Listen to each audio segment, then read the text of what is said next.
Covid duties చేస్తున్నప్పుడు ఆవిడ నా దగ్గరకు వచ్చారు. ఏమని చెప్పారంటే, మేడం మా అబ్బాయికి 2 కిడ్నీస్ ఫెయిల్యూర్ అయిపోయినాయి. ఆ 2 కిడ్నీస్ ఈ ట్రీట్మెంట్కి ఎక్కడికి వెళ్ళినా సరే అందరూ కోవిడ్ ట్రీట్మెంటే చేస్తున్నారు, కానీ మా అబ్బాయికి ట్రీట్మెంట్ చేయట్లేదు. మరి ఏదో ఒక విధంగా మీరు కొంచెం సిఫార్సు చేస్తే, మీ పై అధికారికి సిఫార్సు చేస్తే మా అబ్బాయిని అడ్మిట్ చేసుకుని, బెడ్స్ ఖాళీ లేవు. 2 కిడ్నీస్ ఫెయిల్యూర్ అయిపోయిన పేషెంట్ ని అడ్మిట్ చేసుకుని అక్కడ పెట్టుకుని ఎలా చేస్తారు? చేయలేని పరిస్థితి. నేను అంటాను, ఒకసారి డాక్టర్ గారిని అడిగి చూస్తానమ్మా అన్న. డాక్టర్ గారిని అడిగితే డాక్టర్ గారు అన్నారు, 2 కిడ్నీల ట్రీట్మెంట్ ప్రస్తుతానికి మనం స్టార్ట్ చేయాలి అని అన్న, బేసిక్ గా ఒక రోజుకి 24 గంటలకి 1.5 లక్షల రూపాయలు అవుతాయి. కార్పొరేట్ హాస్పిటల్ అది. మరి వాళ్ళు కడతారా? నేను ఆవిడ దగ్గరికి వచ్చి అడిగాను. ఆవిడ ఈ బైబిల్ చూపించి అంది, అమ్మా నాకు వెనక ముందు ఎవ్వరు లేరు, నా దేవుడే నా దిక్కు, నేను ఎక్కడికి వెళ్ళి వెతకలేను, అడగలేను, దేవుడిని పట్టుకుని చెప్తున్నానమ్మా, 24 గంటల టైం ఇవ్వు, రేపటి లోపల కట్టేస్తాను. మీరు ఎక్కడైనా చూసారా హాస్పిటల్లో డబ్బులు కట్టకుండా ముందు జాయిన్ చేసుకున్న వాళ్ళు ఏమన్నా చూసారా? ఆవిడ రిక్వెస్ట్ మేరకు పై డాక్టర్ తో రిక్వెస్ట్ చేస్తే జాయిన్ చేసుకున్నాం. సరే, ట్రీట్మెంట్ జరుగుతూ చూస్తూ ఉన్నా. మొదటి గంట చూసా, ఆవిడ ఏం చేస్తుంది, ఎవరికైనా మెసేజ్లు పెడుతుందా, ఎవరికన్నా వాట్సాప్ లో మెసేజ్ పెట్టి డబ్బులు ఏమన్నా డొనేషన్ లాగా గ్యాదర్ చేస్తేమో. మధ్యాహ్నం 11:30కు ఆ సమయంలో అడ్మిట్ చేశాం.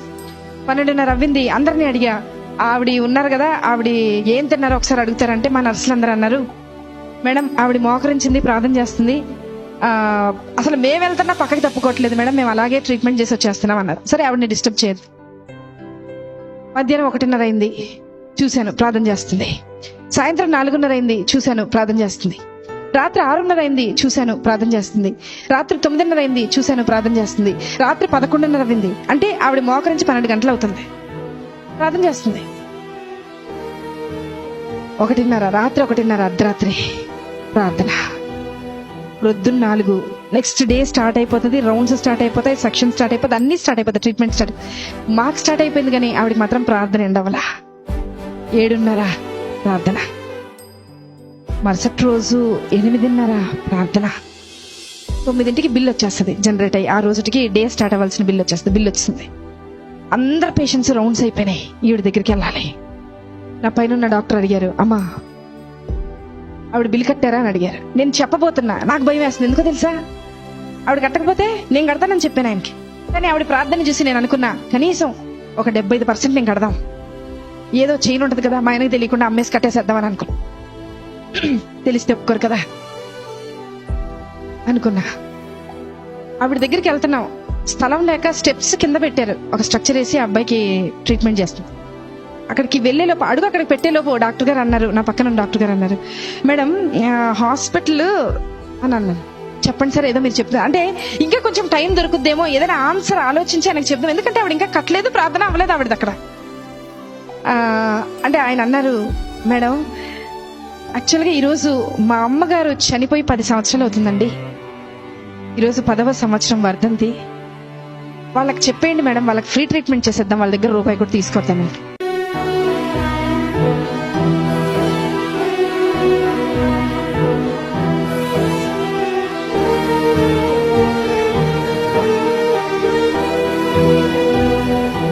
నేను వెళ్ళి లేపానావండి, లేపి తీసుకొచ్చాను.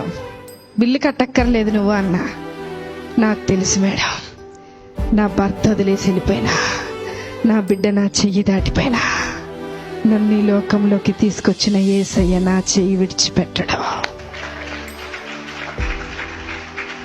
ఒక మాట చెప్పనా, ఆవిడ సెటప్ బాలేదండి, చీర మొత్తం చినిగిపోయింది, బ్లౌజ్ చినిగిపోయింది, జుట్టు సరిగా దవ్వలేదు. నేనన్నా, నీ బయట గెటప్ బాగోలేదు, కానీ నీ లోపల సెటప్ విశ్వాసం మాత్రం చాలా బాగుంది. మాకు నన్ను కూడా కలుపుకున్నా, మీతో పాటు నన్ను కూడా కలుపుకున్నా. మాకు గెటప్పులు బాగున్నాయి, పనికి రాని గెటప్పులు ఇవి, కానీ లోపల లేదు. బయకి గెటప్ ఏ ఉపయోగం? ఎక్కడ ఎత్తుకుతున్నారు ఈరోజు? వద్దా వేసే దగ్గరికి, వద్దా వేసే దగ్గర ఎత్తుకుతాం, ఏసే దగ్గర వెతుకుతాం. ఆవిడలాగా 24 గంటల ప్రార్థన నేను ప్రారంభించమని చెప్పట్లా, ఆవిడలాగా 10 గంటలు చేయమని చెప్పట్లా. విసుకక్క ఆయన సన్నిధిని వెతుకుతూ ఉంటాం, విసుకక్క వెతుకుతాం, మళ్ళీ మళ్ళీ వెతుకుతాం. ఖచ్చితంగా నిశ్చయముగా ఆయన నీ పక్షాన కార్యము జరిగించునుగాక. ఆమేన్.